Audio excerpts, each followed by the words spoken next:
Hello students, we are here to learn about the second chapter from history, that is from trade to territory. यानी कैसे trade से territory तक कौन the company establishes power, यानी company ने अपना power establish किया। इस चैप्टर में जो क्लास 8 का सेकेंड चैप्टर है, इसमें हम इसके बारे में जानेंगे। यानी शुरुआत में कैसे कंपनी आई और वो ट्रेड्स के रूप मकसद से तो आई, मगर एक बहुत बड़ा पावर बन गई। सबसे पहले हम औरंगजेब के बारे में जानेंगे थोड़ा सा, कि वो लास्ट पावरफुल मुगल रूलर था। यानी उसने क्या किया था, भारत के सबसे बड़े भूभाग पे, जिसको हम आज इंडिया कहते हैं, उस पे उसका कब्जा था, उस पे उसका शासन था। उसके डेथ के बाद 1707 में बहुत से मुगल गवर्नर, जिनको सूबेदार भी कहते हैं उर्दू में, और बड़े बड़े जो जमींदार थे, उन्होंने अपनी अथॉरिटी स्टैब्लिश करना शुरू कर दिया था रीजनल किंगडम के रूप में, यानी कि क्षेत्रीय साम्राज्य के रूप में। As powerful regional kingdom emerge in various part of India, जैसे जैसे भारत के विभिन्न हिस्सों में पावरफुल किंगडम स्टैब्लिश हुई, तो दिल्ली यानी दिल्ली अब ज़्यादा समय तक के लिए इफेक्टिव सेंटर नहीं रहा। यानी दिल्ली की हुकूमत अब नहीं चल पा रही थी। अब क्या है, by the second half of 18th century, यानी 1750 के बाद एक नया पावर, जिसको क्या कहा जाएगा, यानी राजनीतिक क्षितिज पे एक नया पावर उभर रहा था, जिसका नाम था British originally came as a small trading company. यानी शुरुआत में वो किसके रूप में आया, ए स्मॉल ट्रेडिंग कंपनी के रूप में आया, और उनकी बिल्कुल भी इच्छा नहीं थी, दे वर रिलक्टेंट टू एक्वायर टेरिटरीज। यानी शुरुआत में उनकी कोई इच्छा नहीं थी कि यहाँ पे आए और यहाँ के इलाकों को कब्जा किया जाए। अब ऐसा क्या हुआ कि वो धीरे धीरे देखते देखते पूरे के पूरे एम्पायर का, यानी विशाल साम्राज्य का वो मालिक बन गए, मास्टर बन गए। इस चैप्टर में हम इसी के बारे में देखेंगे। उसके बाद है कि ईस्ट इंडिया कम्स ईस्ट, यानी ईस्ट इंडिया कंपनी जो है वो कहाँ आती है, भारत में आती है, ईस्ट में आती है। हम वेस्ट को, यानी यूरोपियन कल्चर को हम वेस्ट कहते हैं, और ये जो हमारा इंडियन कल्चर है उसको हम ईस्ट कहते हैं। 1600 ईस्वी में ईस्ट इंडिया कंपनी ने क्या किया, उसको एक चार्टर मिलता है। किससे मिलता है, इंग्लैंड के रूलर से मिलता है। कौन था इंग्लैंड का ruler, queen Elizabeth one. Queen Elizabeth one उस समय इंग्लैंड की शासक थी। उसने क्या किया, सोल राइट बोलते हैं मोनोपोली को, यानी एकाधिकार। यानी कि इंग्लैंड ने वहाँ की कंपनी जो ईस्ट इंडिया कंपनी थी, उसको ईस्ट में ट्रेड करने का चार्टर दिया कि आप ही यहाँ से जा सकते हो, वहाँ पे इंडिया में वो कर सकते हो, ट्रेड कर सकते हो। इसका मतलब है कि no other trading group in England. इसका मतलब ये हुआ कि इंग्लैंड के भीतर कोई भी ट्रेडिंग ग्रुप जो है वो ईस्ट इंडिया कंपनी के साथ compete नहीं कर सकता है, क्योंकि अधिकार सिर्फ ईस्ट इंडिया कंपनी को मिली थी। इस चार्टर के साथ company could venture across the oceans, यानी कंपनी जो है अक्रॉस दी ओशियंस का मतलब है कि पूरे इलाके में जो है इंडियन सब कॉन्टिनेंट में कंपनी, ईस्ट इंडिया कंपनी के पास ये राइट था कि वो ट्रेड कर सकता है। And looking for new land from which it could buy goods at cheap price, यानी कि नए इलाके देख रहा था, नए जगह देख रहा था जहाँ पे वो चीप प्राइस में, सस्ते दाम में वो सामान खरीद सकता है। And carry them back to Europe, and वापस कहाँ ले जा सकता है, यूरोप ले जा सकता है, और वहाँ पे क्या करेगा, हायर प्राइसेस में बेचेगा। ये जो मार्जिन था वो बहुत ज़्यादा बड़ा था, जिसकी वजह से वो प्रॉफिट बहुत ज़्यादा कमाते थे। Company did not have to fear competition from English trading companies. अब कंपनी को अब इस चीज़ का डर नहीं था कि बाकी कोई इंग्लिश कंपनीज उसके कंपटीशन में आएगा। अब है मर्केंटाइल ट्रेडिंग कंपनीज उस समय जो थे वो प्रॉफिट बनाए। कैसे बनाए, बाय एक्सक्लूडिंग कंपटीशन, यानी कंपटीशन घटा करके, ताकि वो सस्ते दाम में यहाँ पे खरीद सके और बहुत डियर का मतलब होता है बहुत महंगे दाम में बेच सके। अब एक वर्ड आया यहाँ पे मर्केंटाइल का मतलब क्या होता है कि एक business enterprise that makes profit primarily through trade, buying goods cheap and selling them at higher prices.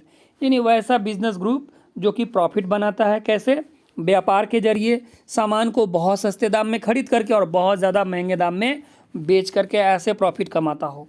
अब है कि royal charter however could not prevent other European power from entering the eastern market. अब तो ये जो शाही फरमान था, जिसको बोलते हैं रॉयल चार्टर, अब ये इंग्लिश कंपनीज को आने से तो रोक सकती थी, लेकिन बाकी जो यूरोपियन पावर्स थे उसको ईस्टर्न मार्केट में आने से नहीं रोक सकती थी। क्यों नहीं रोक सकती थी, और बाकी यूरोपियन पावर कौन थे, फ्रेंच थे, है कि नहीं। उसके बाद डच थे, डैनिश थे, ये सारे पावर और भी थे जो यूरोप के थे, पोर्तुगीज थे, ये सब भी थे। अब इनको कौन रोकेगा।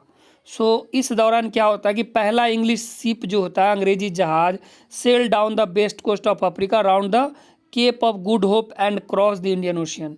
यानी केप ऑफ गुड होप ये जो जगह का नाम है, यहाँ से होते हुए इंडियन ओशियन को क्रॉस करता है। The Portuguese had already establish their presence in the western coast of India. यानी इंग्लिश के आने से पहले ही पोर्तुगीज ने अपना हाजिरी लगा दिया था। कहाँ पे? वेस्टर्न यानी पश्चिमी तट जो इंडिया का है वहाँ पे, और अपना बेस बना लिया था। कहाँ पे? गोवा में बना लिया था। In fact it was Vasco da Gama. कौन था ये वास्तव में? वास्को डेगामा, बहुत ही पॉपुलर नाम है। एक पोर्तुगीज एक्सप्लोरर था, यानी पुर्तगाल का रहने वाला था, जिसने भारत तक आने का समुद्री रूट खोज लिया था। कब? 1498 में। By the early 17th century यानी शुरुआती 17वीं शताब्दी में the Dutch too were exploring. अब दूसरा कौन है? डच। पहला कौन? पोर्तुगीज। फिर कौन है? डच। वो भी पॉसिबिलिटीज़ देख रहे थे, यानी संभावना देख रहे थे। किसके लिए? कि इंडियन ओशियन में ट्रेड किया जा सके। अब इसके साथ साथ जल्द ही कौन आने वाले थे? फ्रेंच आने वाले थे। तीसरा, French traders arrived on the scene. यानी ये दूसरा कौन आ जाता है? फ्रेंच ट्रेडर भी अब एंट्री लेने वाले होते हैं। अब क्या था कि सभी कंपनीज के साथ समस्या क्या थी? The problem was that all the companies we are interested in buying the same thing. समस्या ये थी कि सभी कंपनी को ना सेम थिंग खरीदना था।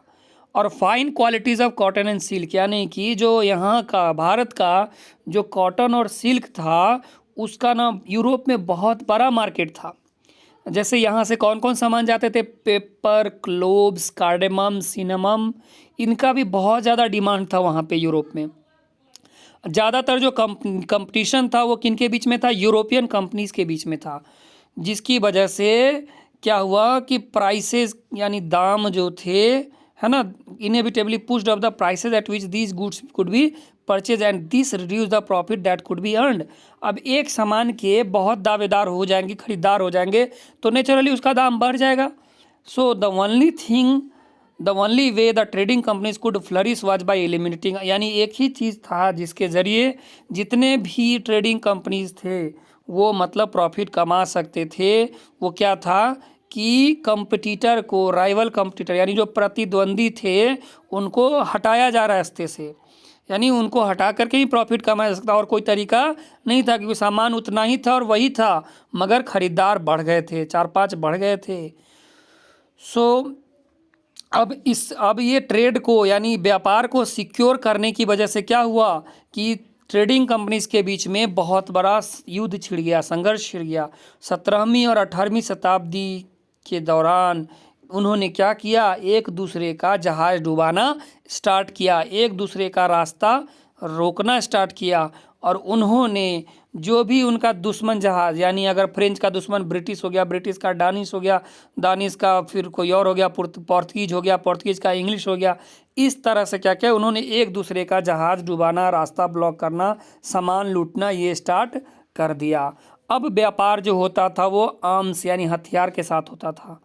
And trading post were protected through fortification, यानी जो भी व्यापार का जो पोस्ट था वो अब किलाबंदी से उसका प्रोटेक्शन होता था।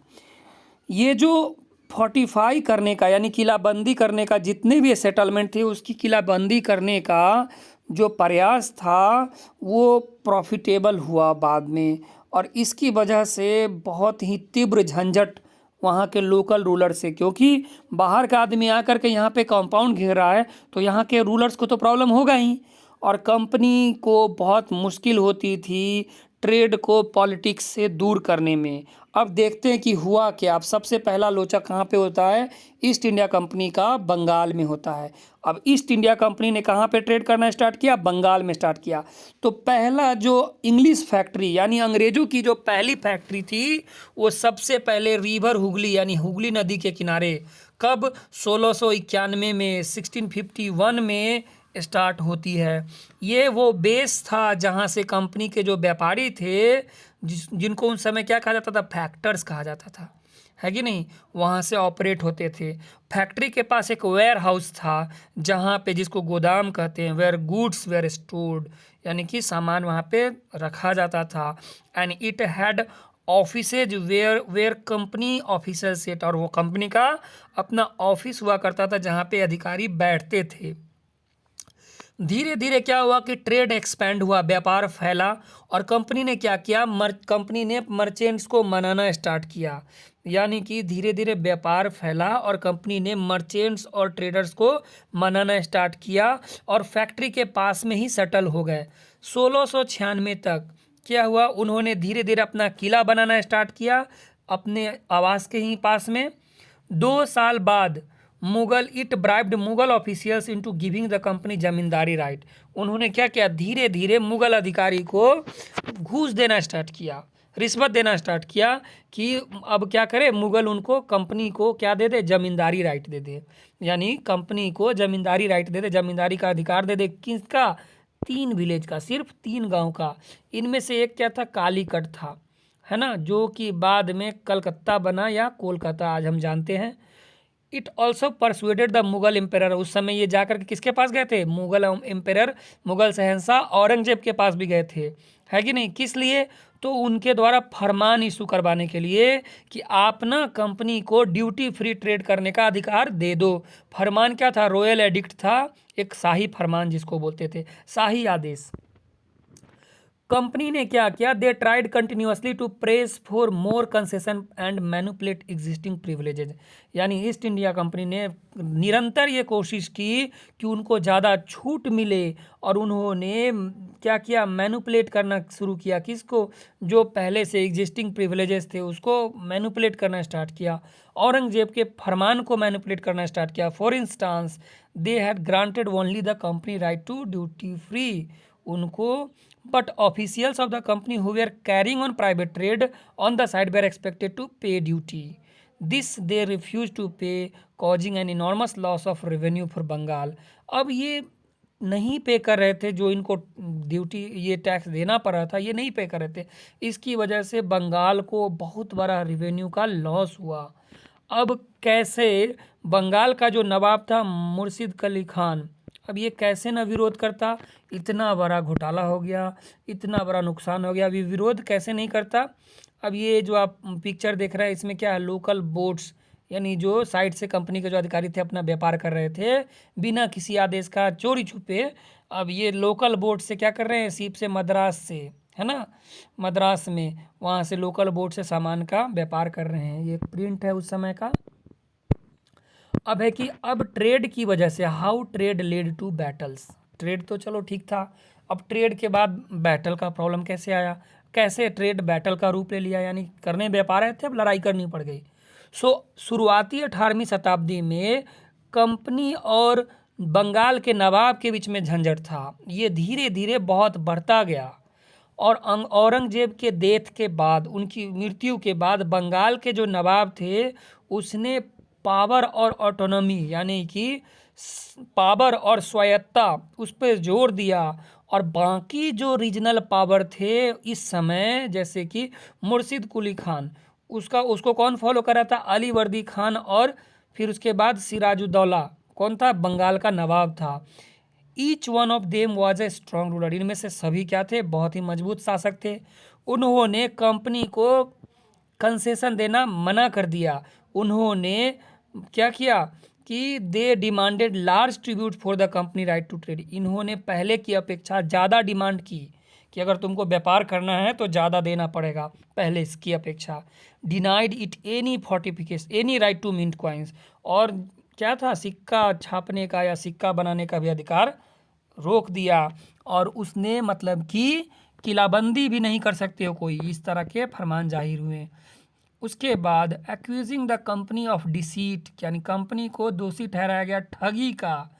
दे claimed that company was depriving the Bengal government of huge amount of revenue and undermining the authority of nawab, यानी कि कंपनी क्या कर रही है, कंपनी जो है बंगाल के नवाब को ठग रही है और बहुत बड़ा रेवेन्यू का घपला हुआ है, और एक तरह से देखा जाए तो नवाब की अथॉरिटी का भी सबसे बड़ी बात यह है कि ऐसा करके तुम लोग क्या कर रहे हो, नवाब की जो पावर है, अथॉरिटी है, उसको अंडरमाइन कर रहे हो, उसको कम आंक रहे हो। यानी कि इट वाज रिफ्यूजिंग टू पे टैक्सेस, और टैक्स भी नहीं देना चाह रहे हो। और धीरे धीरे क्या कर रहे हैं ये कंपनी वाले, ये नवाब को अपमानजनक पत्र लिख रहे हैं और नवाब और उनके अधिकारियों को क्या कर रहे हैं, इंसल्ट कर रहे हैं, बेइज्जती कर रहे हैं उनकी। Company on it's part declared that the unjust demand of local officers were ruining the trade of the company. अपनी तरफ से कंपनी क्या करी थी, उसने घोषणा की कि जितने भी लोकल अधिकारी हैं, इनकी जो डिमांड है वो क्या कर रहे हैं, कंपनी के ट्रेड को बदनाम कर रहे हैं, कंपनी के व्यापार को बदनाम कर रहे हैं। और वो क्या बोल रहे हैं कि ट्रेड तभी विकसित होगा जब उनके ऊपर से ड्यूटीज हटाई जाएगी। और उनको ये भी करना था कि ट्रेड को एक्सपेंड करने के लिए उनको अपने सेटलमेंट बढ़ाने पड़ेंगे, गांव खरीदने पड़ेंगे और अपने किलों को वापस से बनाना पड़ेंगे। कन्फ्लिक्ट की वजह से, यानी कन्फ्लिक्ट लेड टू कन्फ्रंटेशंस, और ये जो झंझट की वजह से आमना सामना हुआ और अंततः क्या हुआ, बैटल ऑफ प्लासी का रूप ले लिया। यानी ये बैटल ऑफ प्लासी क्या था। अब इससे बैटल ऑफ प्लासी, अब इस टॉपिक को जानते हैं हम लोग। बैटल ऑफ प्लासी यानी प्लासी का युद्ध, प्लासी का संघर्ष। जब 1756 में अली बर्दी खान की मृत्यु हो जाती है तो बंगाल का नवाब कौन बनता है, सिराजुद्दौला बनता है। बंगाल का नवाब सिराजुद्दौला बनता है। Company was worried about his power, company अपने पावर को लेके बहुत चिंतित थी। और किस पे इंटरेस्टेड थी, पुपेट रूलर पे। पुपेट रूलर क्या होता है, पुपेट का मतलब होता है, अगर इसके लिटरल मीनिंग पे जाए तो पुपेट क्या होता है, एक टॉय है, एक खिलौना है जिनको हम धागे से हिला सकते हैं, अपने हिसाब से उसको घुमा सकते हैं। यानी इस टर्म का इस्तेमाल किया गया किसी पर्सन को लेकर के जो कि किसी और के द्वारा कंट्रोल किया जाता हो, कठपुतली जिसको कह सकते हैं। अब क्या है कि कंपनी को ज़्यादातर पुपेट रूलर की ज़रूरत थी जो क्या कर सके, उनको इच्छा अनुसार ट्रेड कॉन्सेशन दे सके, यानी व्यापार में छूट दे सके और उनको बाकी जितनी भी प्रिविलेजेस थी वो भी मिल सके। अब कंपनी ने क्या इसकी कोशिश की, विदाउट सक्सेस, भले उनको सफलता उतनी नहीं मिली, लेकिन to help one of Sirajuddaulah rival become the nawab. अब क्या हुआ, सिराजुद्दौला का एक जो प्रतिद्वंदी था वो नवाब बना। An infuriated Sirajuddaulah ask the company to stop meddling in the political affair of his dominion. अब एक गुस्साया हुआ परेशान सिराजुद्दौला ने कंपनी को कहा कि तुम लोग यहाँ के इलाके के राजनीतिक मुद्दों में हस्तक्षेप मत करो और किलेबंदी भी बंद कर दो अपना, और समय से रेवेन्यू पे करना स्टार्ट कर दो। आफ्टर नेगोशिएशन फेल्ड, जब बातचीत असफल हुई तो नवाब क्या हुआ, 30,000 सैनिकों के साथ कासिम बाज़ार पहुंचा, है ना, कासिम बाज़ार की जो फैक्ट्री थी वहां पे पहुंचा और उसने कंपनी ऑफिशियल्स को, यानी जो कंपनी के अधिकारी थे उसको कैप्चर किया, गोदाम को लॉक किया और जितने भी अंग्रेज थे उनको हथियार डिसआर्म, यानी उससे हथियार छीन लिया गया और अंग्रेजी जहाज़ों को डुबा दिया गया, यानी कि ब्लॉक कर दिया गया। और उसके बाद ये कहाँ पहुँचते हैं, कलकत्ता पहुँचते हैं और जो वहाँ पे जो कंपनी का किला था उस पर अपना कब्जा कर लेते हैं। इसको सुनने के बाद जो on hearing the news of the fall of Calcutta, यानी कलकत्ता के फॉल के बाद, यानी कलकत्ता अब हारा जा चुका था। कंपनी जो मद्रास में थी, मद्रास जिसको आज हम चेन्नई कहते हैं, वो मतलब कि वहाँ पे क्या करती है, अपना फोर्स भेजती है किसके कमांड पे, रॉबर्ट क्लाइव के कमांड पे। अब इनके साथ साथ नेवल फ्लीट्स आते हैं, नेवल नेवी के फ्लीट्स आते हैं, फ्लीट बोलते हैं fleet of ship. Prolong negotiation, लंबी बातचीत के नवाब के बाद नवाब के साथ लंबी बातचीत होती है और अंततः 1757 में रॉबर्ट क्लाइव क्या करता है, कंपनी की जो सेना होती है, रॉबर्ट क्लाइव उसका नेतृत्व करता है किसके खिलाफ, सिराजुद्दौला के खिलाफ। कहाँ पे, तो प्लासी पे। One of the main reason for the defeat of nawab was that the forces led by Mir Jafar, यानी नवाब के हारने का सबसे मुख्य कारण क्या था कि जिस सेना का नेतृत्व मीर जाफर कर रहा था वो क्या था, वो मीर जाफर कौन था, सिराजुद्दौला का कमांडर था। उसने कभी भी युद्ध नहीं लड़ा था, never fought the battle. Clive had manage to secure his support by promising to, और यानी वो क्या कर रहा था, वो धोखा दे रहा था, अपने नवाब को धोखा दे रहा था। क्लाइव ने उसको मैनेज किया था, उसका सपोर्ट लिया था कि जैसे ही हम सिराजुद्दौला को क्रश कर देंगे, ख़त्म कर देंगे, तुमको हम नवाब बना देंगे। Battle of Plassey became famous because it was the first major victory of company won India. यानी कि जो ये बैटल ऑफ प्लासी था वो बहुत प्रसिद्ध हुआ। क्यों हुआ? क्योंकि भारत के भीतर कंपनी का ये सबसे बड़ा जीत था, सबसे बड़ी जीत थी, है कि नहीं, इसलिए ये बहुत ज़्यादा फेमस हुआ। उसके बाद है आफ्टर द डिफीट, यानी कि after the defeat at Plassey, यानी प्लासी में हार के बाद सिराजुद्दौला की एसेसिनेटेड यानी हत्या हो जाती है और मीर जाफर को वादे के मुताबिक नवाब बना दिया जाता है। कंपनी अभी भी अनिच्छुक थी, यानी कि unwilling to take over the responsibility of administration, यानी अभी भी उसकी इच्छा नहीं थी कि वो यहाँ के एडमिनिस्ट्रेटिव चीज़ों में दखलंदाजी करे। उनका अभी भी उनका मुख्य मकसद क्या था कि व्यापार को विकसित करना, व्यापार को फैलाना। अगर ऐसा किया जाता है, अगर ऐसा किया जाता बिना किसी युद्ध के, through the help of local ruler who we are willing to grant privilege, then territories need not be taken over directly. अगर ऐसा होता तो शायद टेरिटरीज नहीं लिया जाता। अब क्या होता है, अब जल्द ही क्या होता है, कंपनी ये पाती है, company discovered that this was rather difficult for even the puppet nawabs they are not always helpful as company wanted them to be. और धीरे धीरे कंपनी को क्या लगता है कि जो ये कठपुतली जो नवाब हैं वो कंपनी के लिए उतना हेल्पफुल नहीं है, जैसा कंपनी चाहती है उसकी इच्छा पूरी नहीं होती है। तो after all they had to maintain a basic appearance of dignity and sovereignty if they wanted respect from their subjects. What could the company do, अब क्या करेगी company? When Mir Jafar protested, अब मीर जाफर ने भी प्रोटेस्ट किया। Company deposed him and installed Mir Qasim. अब company ने क्या किया, मीर जाफर को भी हटा दिया। उसने विरोध किया तो उसको हटा दिया और बदले में किसको ले आया, मीर कासिम को ले आया। जब मीर कासिम ने कंप्लेन किया तो बदले में उसको क्या हुआ, he was defeated in battle eight Buxar, यानी बक्सर का युद्ध कब हुआ, 1764 1764 में। जब उसने शिकायत की तो उसको भी बैटल में हरा दिया गया। कब हराया गया, 1764 में, और बंगाल से उसका खदेरा हो गया और मीर जाफर को वापस से रीइंस्टॉल किया गया, वापस से लाया गया। नवाब को अब कितना पैसा देना पड़ता था हर महीने, 5 लाख रुपया हर महीने। उस समय का 5 लाख सोच सकते हैं, आज का 500 करोड़ से भी ज़्यादा होगा। यानी कि नवाब को 5 लाख रुपए हर महीने देना पड़ता था, लेकिन कंपनी की इच्छा थी नहीं, मुझे और पैसे दो ताकि मुझे तुम्हारे वार देखने होते हैं, है कि नहीं, ट्रेड की डिमांड पूरे करने होते हैं और बाकी भी खर्च चलाने पड़ते हैं। वो चाहता था कि ज़्यादा टेरिटरीज जो है, मोर टेरिटरीज मोर रेवेन्यू, वो चाहता था। कंपनी जानती थी कि जितना ज़्यादा टेरिटरीज ले होगा उतना रेवेन्यू होगा, यानी अब कंपनी का लालच बढ़ गया था। By the time Mir Jafar की मृत्यु हो जाती है, कब, 1765 में, और कंपनी का मूड ना अब बदल जाता है, चेंज कर जाता है। अब वो ना कठपुतली नवाब के साथ काम करते करते थक चुका होता है। तो क्लाइव का एक स्टेटमेंट है कि we must indeed become nawab ourselves, यानी कि अब हमको नवाब नहीं चाहिए तो हम ही नवाब बन जाते हैं। तो फाइनली 1765 में मुग़ल एम्पायर क्या होता है, मुग़ल शहंशाह जो क्या कंपनी को बंगाल प्रोविंस का दीवान घोषित कर देता है। अब ये दीवान क्या था, दीवानी राइट क्या था, दीवानी राइट के जरिए कंपनी जो है बंगाल का वास्ट रेवेन्यू का इस्तेमाल कर सकता है, यानी ज़्यादातर रेवेन्यू का इस्तेमाल कर सकता है अपने व्यापार में। अब ये इसकी वजह से एक बहुत बड़ी प्रॉब्लम सॉल्व हो गई थी जो कंपनी को पहले फेस करनी पड़ती थी।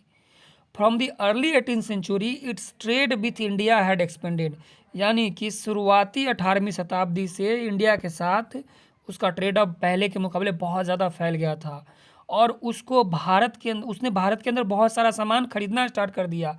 गोल्ड और सिल्वर भी ब्रिटेन से, है कि नहीं, इम्पोर्टेड फ्रॉम ब्रिटेन लाया जाता था। This was because at this time Britain had no goods to sell India. ऐसा इसलिए क्योंकि ब्रिटेन के पास उस समय कोई सामान नहीं था जो मतलब कि भारत में आके बेच सके। The outflow of gold from Britain slowed after the battle of Plassey. अब बैटल ऑफ प्लासी के बाद उस गोल्ड की अब कोई ज़रूरत नहीं थी। क्यों?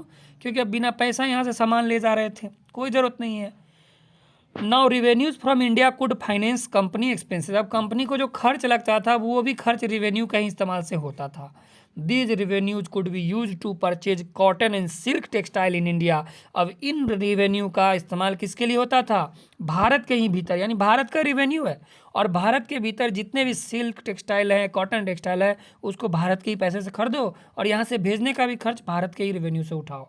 अब इसके ज़रिए क्या कंपनी के ट्रूप को मेंटेन किया जाता था और meet the cost of building the company fort and offices at Calcutta. और कलकत्ता में कंपनी का किला बनाना हो या फिर कंपनी का ऑफिस बनाना हो, ये सारे खर्च यहीं के रेवेन्यू से पूरा होता था। यानी देखा जाए सही मायने में तो अब जो कंपनी थी वो क्या बन गई थी? अब कंपनी नवाब नहीं नबोब्स बन गई थी। यानी नबोब क्या है? एंग्लिसाइज्ड वर्जन है नवाब का, अंग्रेजी वर्जन है। So what did it mean to be nawabs? यानी कि अब ये क्या है? इट मीन ऑफ कोर्स, बेशक कि कंपनी को ज़्यादा पावर मिल चुका है और कंपनी को ज़्यादा अथॉरिटी मिल चुका है, लेकिन but it also meant something else. इसका और भी मतलब है कि each company servant began to have vision. अब कंपनी के भीतर बाकी जो नौकर थे उनके भीतर भी यह इच्छा पल रही थी कि अब हम भी नवाब बन सकते हैं। सो अब बैटल ऑफ प्लासी के बाद, यानी कि बैटल ऑफ प्लासी अब हो जाता है, उसके बाद जो एक्चुअल नवाब थे बंगाल के उनको मजबूरन क्या करना पड़ता था? अपना ज़मीन देना पड़ता था और ज़्यादातर जो पैसा है वो कंपनी अधिकारी को गिफ्ट के रूप में देना पड़ता था। रॉबर्ट क्लाइव ने खुद को क्या किया? अब भारत के अंदर उसने बहुत धन कमाया, बहुत पैसा कमाया। वो मद्रास इंग्लैंड से कब आया था? 1743 में आया था। किस उम्र में आया था? 18 साल की उम्र में आया था। जब वो यहाँ से 1767 में, यानी कि लगभग कितना, तो लगभग 21 साल या कह सकते हैं 24 साल तक, लगभग 24 साल बाद जब वो यहाँ से गया इंडिया के, ही लेफ्ट इंडिया, अपने धन को यहीं पे छोड़ के गया। लगभग कितना? 4 लाख यानी 401,102 यूरो, उतना पैसा उसने धन कमा लिया था इंडिया में। Interestingly when he was appointed governor general of Bengal in 1764, यानी जब उसको गवर्नर ऑफ बंगाल बनाया गया 1764 में, तो उसको कहा गया कि कंपनी से करप्शन को हटाओ, बट उसका खुद क्रॉस एग्जामिन हो गया 1772 में, खुद घेरे में पड़ गया ब्रिटिश पार्लियामेंट के द्वारा, है कि नहीं, कि इसके पास इतना धन आया कैसे। और ही कमिटेड सुसाइड, और मजबूरन उसको क्या करनी पड़ गई? आत्महत्या करनी पड़ गई। कब? 1774 में, 1774 में। अब क्या है कि क्लाइव की तरह बाकी कंपनी के अधिकारी पैसा नहीं बना पाए और बहुत तो मतलब कि अर्ली डेथ ही भारत में मर गए बीमारी के कारण, क्योंकि क्लाइमेट का बहुत ज़्यादा फर्क था और वार की वजह से भी मर गए, है कि नहीं। It would not be right to regard all of them as corrupt. Company के सारे अधिकारियों को करप्ट कहना सही नहीं होगा और बेईमान कहना सही नहीं होगा। उनमें से बहुत जो थे वो हम्बल बैकग्राउंड से थे, यानी ठीक ठाक घराने से थे और उनका और भी बेहतर इच्छा था क्लाइव के तुलना में, कि वो मतलब कि वो return to Britain and led a comfortable, मतलब ठीक ठाक कमाओ और वापस से ब्रिटेन जाओ और आराम से रहो वहाँ पे। दो जो मैनेज टू रिटर्न, जो भी वापस जाते थे यहाँ से, वो बहुत ही अच्छी लाइफ जीते थे, बहुत ही फ्लेसी लाइफ जीते थे और अब मतलब कि खूब पैसा उड़ाते थे। दे वेयर कॉल्ड नवाब्स, इन्हीं को नवाब कहा गया। अब नवाब का एक लिटरल परिभाषा यहाँ पे लिखा हुआ है कि नवाब क्या है? एक एंग्लिसाइज अंग्रेजी वर्जन है इंडिया का जो शब्द है नवाब का, और इनको क्या देखा जाता? अप स्टार्ट्स के रूप में देखा जाता था या फिर social climbers in British society, और उनका मजाक भी उड़ाया जाता था कार्टून्स में, प्लेज में। जब अब आता है कंपनी रूल एक्सपैंड, यानी कि कंपनी का जो शासन है अब वो क्या होती है? फैलता है, एक्सपैंड करता है।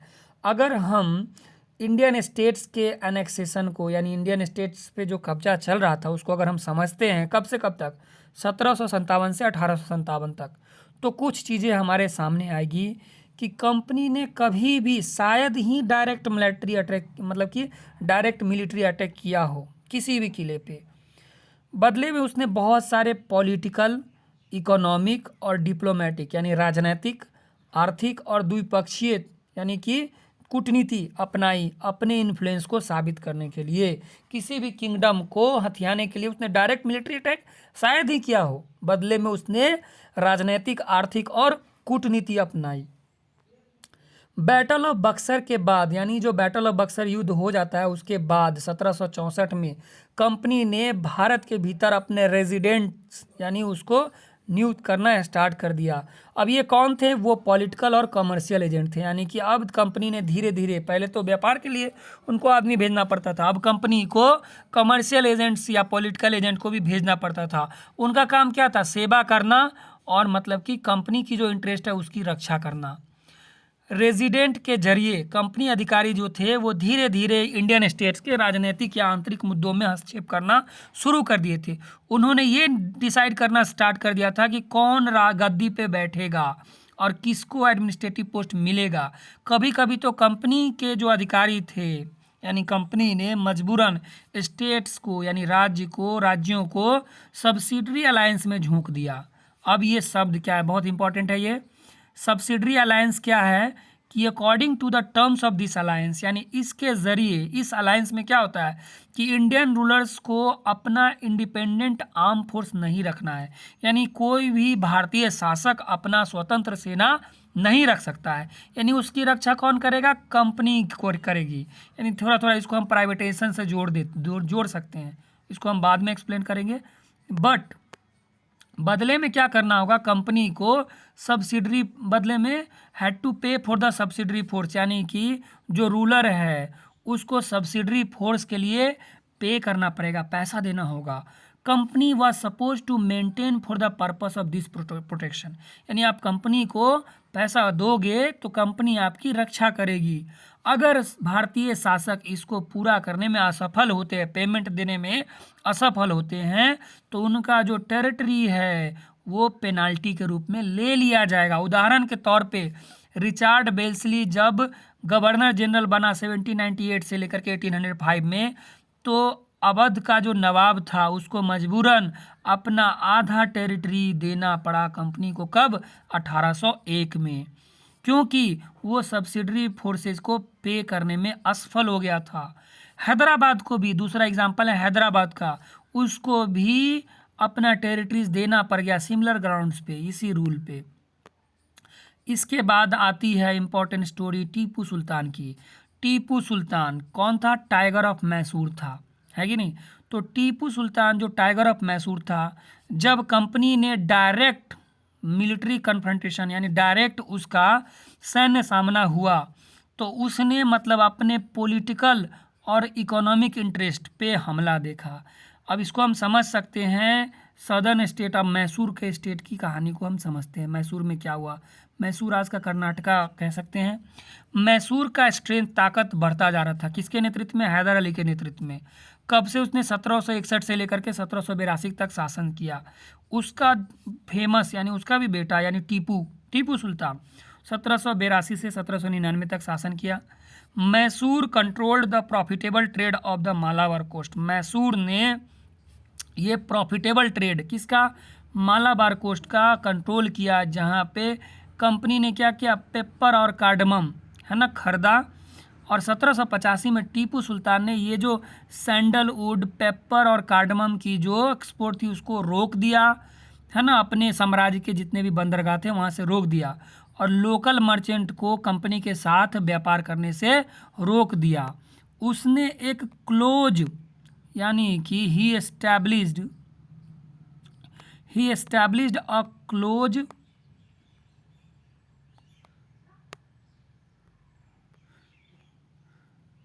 उसने क्या किया? फ्रेंच के साथ भारत के अंदर एक अच्छा मतलब कि रिलेशन बनाया, है ना, और अपने आर्मी को फ्रांस की मदद से मॉडर्नाइज किया। ब्रिटिश को अब डर लगने लगा। उसने हैदर और टीपू को एम्बिशियस देखा, यानी कि महत्वाकांक्षी देखा, एरोगेंट देखा और डेंजरस देखा। ये तीन गुण दोनों बाप बेटे में दिखते थे। एम्बिशियस यानी ज़रूरत से ज़्यादा महत्वाकांक्षी होना, यानी जो सक्सेस के लिए पागल हो। एरोगेंट यानी कि बहुत ज़्यादा, है ना, हठिया टाइप का। और डेंजरस यानी खतरनाक भी, क्योंकि they rulers who had to be controlled and crush. जिन शासकों को कंट्रोल करना था और क्रश करना था। किसको? इनको करना था। 4 लड़ाई लड़ी गई। 1767 से 69 पहला मैसूर, 80 से 84 दूसरा, 90 से 92 तीसरा, और ये 1799 चौथा। लास्ट जो हुआ बैटल ऑफ, उसका नाम क्या है? श्रीरंगपत्तनम का युद्ध। कंपनी को जीत मिली। टीपू सुल्तान की मृत्यु हो जाती है अपने श्रीरंगपत्तनम कैपिटल की रक्षा करने में। Mysore was placed under the former ruler dynasty of Wodeyar. अब यहाँ पे भी खुद नहीं आती है कंपनी, यहाँ पे उसको हटा करके उदयार वंश को स्थापित कर देती है, और उस पे क्या करता है? सब्सिडरी अलायंस थोप देती है कंपनी। ये टीपू का टॉय टाइगर है। उसके बाद है वार विथ मराठा। अब मराठाओं के साथ इनका युद्ध होता है। 18वीं शताब्दी में company also sought to curb and eventually destroy, मतलब कंपनी की इच्छा होती है कि अब मराठा के भी पावर को ख़त्म किया जाए। थर्ड बैटल ऑफ पानी with the defeat in third battle of Panipat, क्योंकि 1761 में पानीपत के युद्ध में मराठाओं की हार हो जाती है, और मराठा का दिल्ली पे शासन करने का जो सपना होता है वो क्या? बिखर जाता है। अब मराठा छोटे छोटे स्टेट्स में बढ़ जाते हैं, छोटे छोटे सरदार में, है ना, अलग अलग बन, जैसे कि सिंधिया, होलकर, गायकवाड़, भोसले, है ना। उनके जो मुखिया होते हैं वो मतलब कि पेशवा के नेतृत्व में काम करते हैं। पेशवा उस समय प्राइम मिनिस्टर कहा जाता था, है कि नहीं, जो कि became it's effective military and administrative head based in Pune. इनका जो हेड कहाँ पे? पुणे में था। महादजी सिंधिया और नाना फडणवीस उनके 2 मराठा सोल्जर थे जो बहुत फेमस थे। और 18वीं शताब्दी में Maratha were subdued in a series of war, इनके साथ भी बहुत सारा वार होती है। इन द फर्स्ट वार जो कि 1782 में होती है, ट्रीटी ऑफ सालबाई, यानी सालबाई का समझौता होता है। इसमें कोई क्लियर विक्टर यानी कोई मतलब स्पष्ट विजेता नहीं होता है। सेकेंड एंग्लो मराठा वार होता है 1803 से 1805 में, और अलग अलग फ्रंट पे लड़े जाते हैं। परिणाम स्वरूप ब्रिटिश को मुनाफा होता है, और उसको बदले में उड़ीसा मिलता है, और यमुना नदी जो है उसके उत्तर का इलाका मिलता है, जिसमें आगरा और दिल्ली शामिल भी है। अंततः तीसरा एंग्लो मराठा वार होता है कब? 1817 से 1819 में। अब इसमें मराठा के पावर को पूरी तरह से क्रश कर दिया जाता है। पेशवा को हटा दिया जाता है, ये मराठा का डिज़ाइन था, है ना, और मतलब कि उसको बिठूर कानपुर के आसपास भेज दिया जाता है। उसको पेंशन पे कि जाओ पेंशन पे जियो तुम। कंपनी के पास अब पूरा कंट्रोल हो जाता है पूरे टेरिटरीज पे, जो भी विंध्या के दक्षिण में जितना भी इलाका है उस सब पे कंट्रोल हो जाता है। अब आता है जो वर्ड है क्या है? क्लेम टू पैरामाउंसी, यानी कि पैरामाउंसी पे क्लेम। पैरामाउंसी का मतलब होता है सुप्रीमनेस, सर्वोच्चता। अब हम ऊपर से हम ये समझ सकते हैं कि शुरुआती 19 सेंचुरी से कंपनी ने क्या किया? एक अग्रेसिव पॉलिसी अपनाया। अग्रेसिव का मतलब आक्रामक नीति अपनाई, टेरिटरी को एक्सपेंड करना शुरू किया। लॉर्ड हेस्टिंग के नेतृत्व में 1813 से लेकर के 1823 तक गवर्नर जनरल थे। एक नया पॉलिसी आया पैरामाउंसी। अब ये टेरिटरी एक्सपेंशन का काम बहुत हो गया, पहले ट्रेड फिर टेरिटरी एक्सपेंशन, अब क्या आ गया? पैरामाउंसी। पैरामाउंसी को स्टार्ट किया। नाउ द कंपनी अपना अथॉरिटी को पैरामाउंट मानता था। इंडिया के भीतर उसका जो अथॉरिटी था, उसका जो पावर था, ओहदा था, वो अब पैरामाउंट था, यानी सुप्रीम था, सर्वोच्च था। उसका जो पावर था वो इंडियन स्टेट से ज़्यादा था। In order to protect its interest, अपने इंटरेस्ट की रक्षा करने के लिए वह मतलब कि किसी भी इंडियन किंगडम को धमका सकता था, है कि नहीं। और ये जो प्रोसेस था वो अनचैलेंज्ड चलता गया, किसी ने इसकी, है ना, किसी ने इसको चैलेंज नहीं, कोई कर भी नहीं पाया। जो करता था वो क्रश कर दिया जाता था। जब ब्रिटिश ने क्या किया, स्मॉल स्टेट जो कित्तूर का, जो कि कर्नाटका में है, तो रानी चन्नम्मा हथियार उठा ली और एंटी ब्रिटिश रेजिस्टेंस मूवमेंट चलाई। उसकी गिरफ्तारी हो जाती है 1824 में, और 29 में उसकी जेल में ही मृत्यु हो जाती है। बट रायन्ना एक पुअर चौकीदार, एक गरीब चौकीदार संगोली का कित्तौड़ में, उसने इस आंदोलन को जारी रखा। उसने ब्रिटिश कैंप को बर्बाद किया और ब्रिटिश रिकॉर्ड को भी तबाह किया। उसको पकड़ा जाता है और वापस से उसको 1830 में उसको फांसी पे लटका दिया जाता है। इसके बाद है ईस्ट इंडिया कंपनी 1830 में, वो मतलब रसिया को लेकर के चिंतित हो जाती है। वो ये सोचता है कि रसिया जो है कहीं अपना टेरिटरी बढ़ाएगा एशिया और इंडिया में इंटर कर जाएगा नॉर्थ वेस्ट से। इस डर से ब्रिटिश अब चाहता है कि अब नॉर्थ वेस्ट को कंट्रोल किया जाए। वो एक बहुत लंबा वार लड़ते हैं किसके साथ? अफगानिस्तान के साथ 1838 और 1842 में। और वो क्या करता है, वहाँ पे इनडायरेक्ट कंपनी रूल यानी अप्रत्यक्ष रूप से कंपनी शासन स्थापित कर देता है। 1843 में सिंध जीत जाते हैं वो लोग, और इसके साथ साथ सिंध के बाद पंजाब, और वहाँ पे एक शासक, बहुत ही महान शासक महाराणा रंजीत सिंह है कि नहीं, वो कंपनी को रोकता है। 1839 में उनकी मृत्यु के बाद 2 वार लड़े जाते हैं जिनको एंग्लो सिख वार भी कहा जाता है, और 1849 में पंजाब भी ले लिया जाता है। इसके बाद एक फेमस टॉपिक है doctrine of lapse. Doctrine of lapse क्या है? यानी कि final wave of annexation occurred under law. ये जो एक इलाका के बाद दूसरा इलाका कब्जा करने का जो सिलसिला चल रहा था, वो अंततः लॉर्ड डलहौजी के अंदर पूरा होता है, जो गवर्नर जनरल 1848 से लेकर के 1856 तक होते हैं। उसने एक पॉलिसी लाई जिसका नाम था डॉक्ट्रिन ऑफ लैप्स। अब ये इस सिद्धांत के तहत अगर कोई भारतीय शासक बिना किसी पुरुष यानी बिना किसी माने कि बिना उत्तराधिकारी के, अगर उसके पास अगर कोई मेल उत्तराधिकारी नहीं होता है, तो उसका किंगडम जो है अपने आप सीज हो जाएगा और वो ब्रिटिश शासन का हिस्सा हो जाएगा। एक के बाद एक किंगडम लेते गए, जैसे कि सतारा 1848 में, संबलपुर 1850 में, उदयपुर 1852 में, नागपुर में 1853 में, और झांसी 1854 में। अंततः 1856 में कंपनी अवध भी ले लेती है। इस समय तक ब्रिटिश एक आर्ग्यूमेंट, मतलब कि ब्रिटिश कहते हैं कि they were obliged by duty to take over Awadh in order to free the people from misgovernment. अब ये बोलते हैं ना, कुशासन से मुक्ति करने के लिए हम आपको आए हैं। जैसे आजकल सरकार भी कहती है कि हम आपको कुशासन से मुक्त करें, हमको लाइए, सुशासन लाइए। ठीक उसी तरह से ब्रिटिश ने अवध के लोगों को कहा, हमको लाइए और खुद को कुशासन से बचाइए। इससे इंरेज्ड हो करके नवाब को डिपोज कर लिया जाता है, और अवध के लोग जो होते हैं वो इस रिवोल्ट में हिस्सा लेते हैं, जो कि 1857 का विरोध लेकर के 1857 का विद्रोह के रूप में उभरता है। इसके बाद अब है setting up a new administration, यानी कि वैरेन हास्टिंग। वैरेन हास्टिंग कब से कब तक गवर्नर जनरल है? 1773 से लेकर के 1785 तक। ये one of the many important figure who played significant role in expansion of company power, यानी कंपनी के पावर को फैलाने के लिए जितने भी लोग थे उनमें से एक बहुत ही महत्वपूर्ण व्यक्ति है। इस समय तक कंपनी ने सिर्फ पावर ही नहीं एस्टेब्लिश किया था बंगाल वगैरह में, बल्कि बॉम्बे और मद्रास में भी अपने आप को पसार रहे थे। ब्रिटिश के इलाकों को मतलब एडमिनिस्ट्रेटिव यूनिट्स के रूप में क्या किया गया था? डिवाइड कर दिया गया था। दे वेयर 3 प्रेसिडेंसीज, बंगाल, मद्रास और बॉम्बे। 3 प्रेसिडेंसी में ब्रिटिश पावर को बांटा गया था, बंगाल, मद्रास और बॉम्बे, और हर एक गवर्नर के द्वारा शासित था। सुप्रीम हेड जो इस एडमिनिस्ट्रेशन का था वो कौन था? गवर्नर जनरल था। वैरेन हास्टिंग पहला गवर्नर जनरल था। उसने एडमिनिस्ट्रेटिव रिफॉर्म्स लाए, बहुत सारे प्रशासनिक सुधार लाए।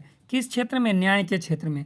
1772 से एक नया सिस्टम जस्टिस का आया, और हर जिला के पास 2 कोर्ट होता था। एक क्रिमिनल कोर्ट था जिसको फौजदारी अदालत कहते थे, और एक सिविल कोर्ट था जिसको दीवानी अदालत कहते थे।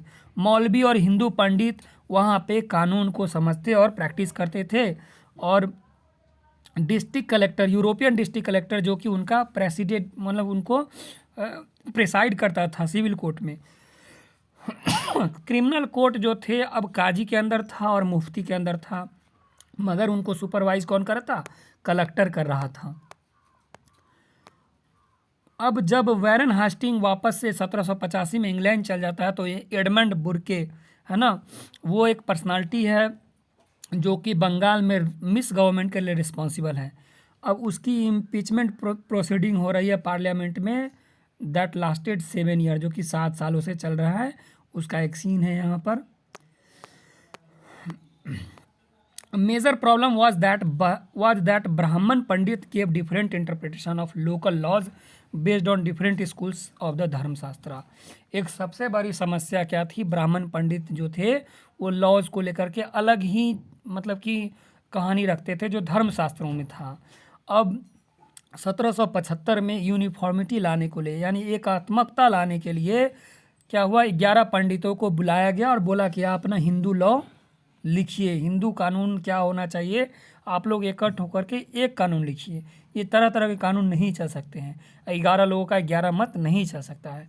NB हलहद है ना, उसने मतलब कि this digest into English by 1778 A code of Muslim law भी लाया गया यूरोपियन जजेस के अंडर द रेगुलेटिंग। उसके बाद रेगुलेटिंग एक्ट पहली बार भारत में 1773 में, यानी कि वहाँ से जो कानून पास होता था, रेगुलेशन पास होता था, नया सुप्रीम कोर्ट एस्टेब्लिश हुआ जहाँ पे कोर्ट ऑफ अपील सदर निजामत अदालत, कहाँ पे, कलकत्ता में। अब है principal figure in Indian army, Indian district was collector. जिला के अंदर प्रिंसिपल फिगर आज भी और उस वक्त भी कलेक्टर था। कलेक्टर का मतलब ही होता है कि रेवेन्यू को कलेक्ट करना, यानी टैक्स को कलेक्ट करना, और मतलब कि लॉ एंड ऑर्डर को जिला के अंदर मेंटेन करना, किसकी मदद से, जज और पुलिस ऑफिसर्स और दरोगा की मदद से। हिज ऑफिस, कलेक्टर के ऑफिस को कलेक्ट्रेट कहते हैं, जो कि पावर का एक नया सेंटर बना और धीरे धीरे पुराने जो होल्डर थे पावर के उसको रिप्लेस किया गया। अब आती है बारी कंपनी की आर्मी की, कंपनी की सेना। भारत के भीतर जो कॉलोनियल रूल था वो एडमिनिस्ट्रेशन और सुधार यानी प्रशासन और सुधार का बहुत नया प्रारूप लाया। अब पावर जो था वो मिलिट्री के स्ट्रेंथ पे यानी सेना की ताकत पे डिपेंड करता था। मुगल आर्मी जो थी वो कैवेलरी यानी सवार, मुगल आर्मी में कैवेलरी, जिसने क्या सोल्जर्स को ट्रेन किया और इन्फेंट्री यानी पैदल सेना को ट्रेन किया। They were given training in archery, उनको तीरंदाजी में प्रशिक्षण दी जाती थी और तलवारबाजी में भी। और ज़्यादातर घुड़सवार सेना जो थी और जो मुगल स्टेट था did not feel the need to have a large professionally trainer, उनको ज़रूरत ही नहीं थी, उनको ज़रूरत महसूस ही नहीं होती थी कि हमको इन्फेंट्री रखनी चाहिए। जो गांव देहात के जो इलाके थे उनके पास आर्मड पीजेंट्स थे यानी हथियार युक्त किसान थे, और लोकल ज़मींदार है ना, they often supplied the Mughal with पैदल सोल्जर, लोकल ज़मींदार जो थे मुगलों को पैदल सेना दिया करते थे। A change occurred in the 18th century, 18वीं शताब्दी में एक बदलाव आया जब मुगल सक्सेसर के जो राज्य थे जैसे अवध और बनारस, उसने क्या किया, पीजेंट्स को है ना आर्मी में भर्ती करना स्टार्ट कर दिया और उनको ट्रेन करने लगे प्रोफेशनल सोल्जर्स के रूप में, यानी किसानों को अब सेना के रूप में ट्रेन करने लगे। ईस्ट इंडिया कंपनी ने सेम तरीका अपनाया और भर्ती करना स्टार्ट किया सेना में, जिसको सिपाही आर्मी भी कहा गया, जिसका इंडियन वर्ड सिपाही का इंग्लिशाइज्ड वर्जन है सिपोए, जिसका मतलब सेना होता है। अब एक वारफेयर टेक्नोलॉजी 1820 के बाद बदली, जिसको बोलते हैं युद्ध की जो रणनीति थी वो बदली, और कैवेलरी रिपार्टमेंट यानी कि जो घुड़सवार सेना की जो कंपनी की आर्मी की ज़रूरत थी वो कम होती गई। ऐसा इसलिए क्योंकि ब्रिटिश एम्पायर जो था वो बर्मा में लड़ रहा था, अफगानिस्तान में लड़ रहा था, इजिप्ट में लड़ रहा था, जहाँ पे सोल्जर्स को मस्केट्स और मैचलॉक्स के साथ मतलब कि लड़ना पड़ता था। Soldiers of the company army had to keep pace with changing military requirement, यानी कंपनी की सेना को उस समय के मिलिट्री रिक्वायरमेंट्स और इन्फेंट्री रेजिमेंट की ज़रूरत पूरा करने के लिए है कि नहीं, वो एक तरह से गति में बढ़ना, आगे बढ़ना पड़ा था। शुरुआती 19वीं शताब्दी में ब्रिटिश ने क्या किया, एक यूनिफॉर्म मिलिट्री कल्चर को डेवलप किया। सोल्जर्स वेयर गिवन यानी कि soldiers were increasingly subjected to European style training, यानी यूरोपियन स्टाइल से उनको ट्रेनिंग दी जाती थी और ड्रिल एंड डिसिप्लिन सिखाई जाती थी, and that they regulated their life far more than before, पहले से अच्छा उनका जीवन स्तर हो चुका था। इसकी वजह से प्रॉब्लम्स भी हुई since caste and community feelings were ignored, जाति और है ना समुदाय की भावना को इग्नोर किया गया सेना में। प्रोफेशनल सोल्जर्स में could individual so easily give up their caste, क्या ऐसा था, अंग्रेज तो ऐसा कहते थे, मगर क्या इतनी आसानी से कोई अपने धर्म और जाति की भावना को त्याग सकता था? क्या वो खुद को एक सोल्जर के रूप में सिर्फ देख सकते थे, अलग अलग समुदाय के सदस्य के रूप में नहीं? अब सिपाही का मतलब क्या वो फील करते थे, कैसे वो अपने मतलब जीवन स्तर पे या फिर अपनी पहचान को लेकर के रिएक्ट करते थे, उनका जो सेंस क्या था रिवोल्ट ऑफ 1857 में, इन सब चीज़ों को हम समझेंगे कि सेना के अंदर क्या भावना आ रही थी, उसकी वजह से क्या हुआ। अब इस पूरे चैप्टर का कंक्लूजन क्या है कि ईस्ट इंडिया कंपनी जो है वो ट्रेडिंग कंपनी से, जो हम शुरू में चैप्टर में बोले थे, एक टेरिटोरियल कॉलोनियल पावर के रूप में विकसित हो चुका था, बन चुका था, और ये जो नया टेक्नोलॉजी जो कि 19वीं शताब्दी में आया, इस प्रक्रिया को बहुत ही तेज़ गति दी।